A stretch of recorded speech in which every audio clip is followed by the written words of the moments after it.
Hare Krishna, Dandavat Pranams. Today I'm answering a question of one of our viewers about the nature of the soul and what is the meaning of the Sanskrit words Nitya Baddha.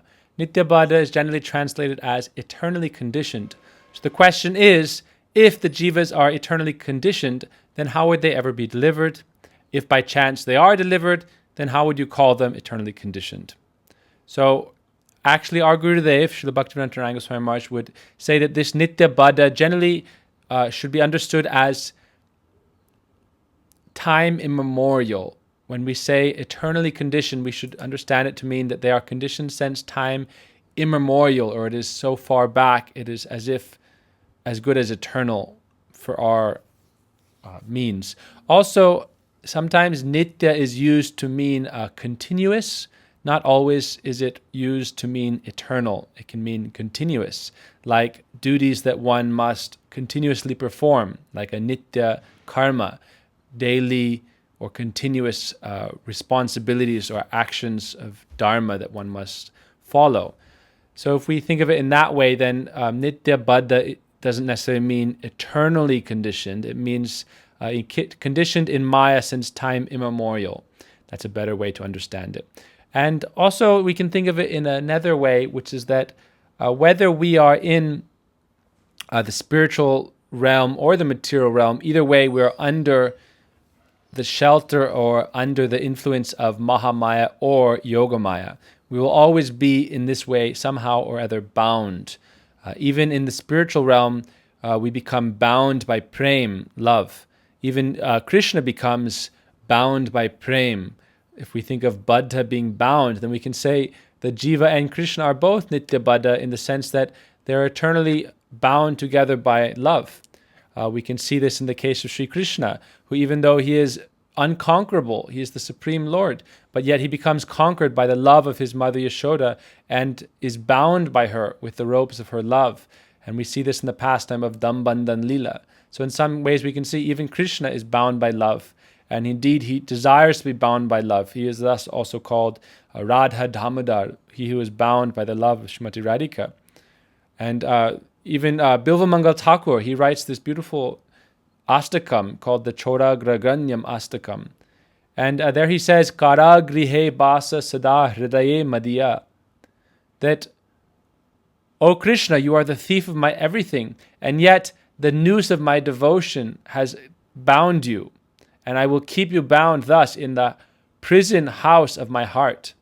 I will not release you for millions and millions of ages.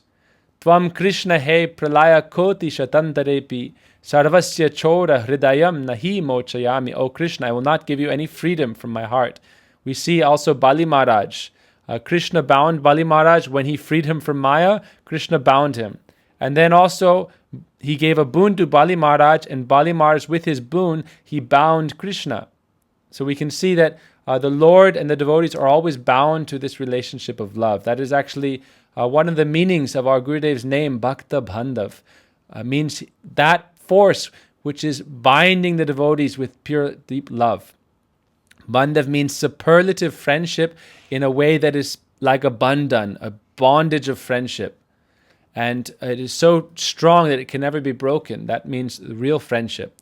So that kind of relationship is there between the Lord and his devotees. That's why Krishna says, Sadhavo hridayam mayam. When Durvasa Rishi was fleeing from Sudarshan Chakra after trying to kill Ambarish Maharaj, then Durvasa took shelter finally of Lord Vishnu, who said, Sadhavo hridayam mayam. The sadhus are my heart, and I am in the heart of my sadhus. I know nothing but the sadhus, and they know nothing but me.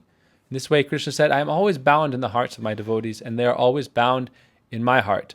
So if we think of it like that, then we can understand a more contrary kind of mood or a rasik kind of explanation of this idea of being Nitya Baddha, which is that real devotees don't want mukti, freedom. They want to be in a relationship of love with the Lord and his devotees, and to have this sambandha. Even if you look at the word sambandha, relationship, it means sambandhan, some bondage of love. And that bondage of love is very important. We should all aspire for that bondage of love. So then, okay, this is like a Rasik answer, but then we can go more into the Tattva, now that we've covered a little bit of the Rasa.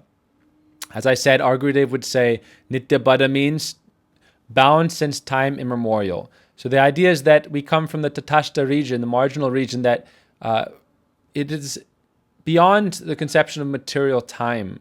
It is outside of material time and space, because we go through these cycles of even a material life after another of Brahma's lives even. And so we enter back into the causal Lord, Karanraksha Vishnu, and then come out from him again, and again, go from this Tatashta region into the material realm. And so the idea is that we have been in this cycle since so long, it is as good as basically eternal. So there's that consideration. Now, if we look at Bhaktivinoda Thakur's Das Mula Tattva, it gives some good understanding of the nature of the soul. So that's seen in Das Mula Tattva, verse 6, talks about how the living entities are like sparks coming out of a flaming fire. Infinite living entities that are emanating like transcendental particles of the sun in the rays of the Supreme Lord Sri Hari. Now, the eternal difference between the living entity and the Supreme Lord is described that the Supreme Lord is always in control of his Maya or potency.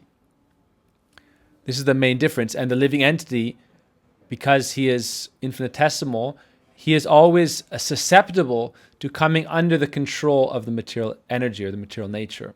So this is one way to understand that the jiva is Nitya Baddha.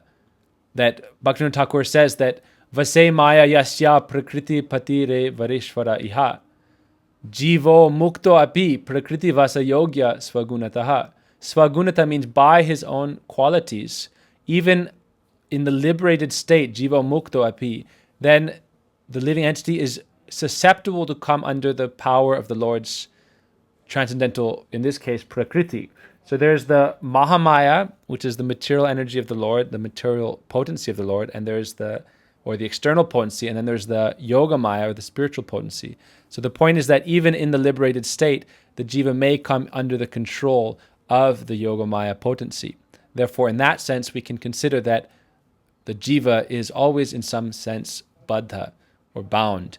But ultimately, in the sense of bhakti, the devotee desires to be bound. This is understood by the idea of sharanagati, atmanivedan, that when we perform full self-surrender, then we find bliss and happiness in all directions in that shelter of anugatya, of being under guidance of the eternal associates of the Lord. And that guidance of theirs gives complete nourishment and happiness and satisfaction to the self. So really, the devotees never desire to be impersonally liberated, in the sense that completely free from all kind of connection or constriction. They always want to be in a relationship of being in shelter, in a loving relationship with the devotees. So Bhaktivinoda Thakur makes that clear, that even in the liberated state, we can come under the Yogamaya potency of the Lord. And this is one of the main distinctions between the Lord and his devotees. So I hope this helps answer your question. This is just a few small points. Dandavat pranams. Hare Krishna.